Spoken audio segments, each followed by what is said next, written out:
আজকে ইসকন বাংলাদেশের মধ্যে নতুন সন্ত্রাসবাদ সৃষ্টি করতে চায়। নতুন ভাবে তারা ভিন্ন আঙ্গিকে এই দেশকে অস্থির করার চেষ্টা চালাতে চায়। ইসকনকে বলবো তুমি সাবধান হয়ে যাও।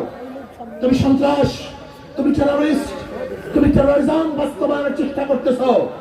বাংলাদেশের মানুষ এখনো সজাগ, মরে যায় নাই, ঘুমায় নাই, তারা সস্তায় আছে, সজাগ আছে। যদি ইসকন বাড়াবাড়ি করো, বাংলাদেশের নাগরিকত্ব হবে তোমাদের শিকারের মতো ঝাল পিটা করে বাংলাদেশের আগামী দেশ বাংলাদেশ, ইসলামের বাংলাদেশ, আগামীর বাংলাদেশ, হক্কানি ওলামায়ে কেরামের বাংলাদেশ, আগামী বাংলাদেশ, সাহাবায়ে কেরামের অনুসারীদের বাংলাদেশ, আগামী বাংলাদেশ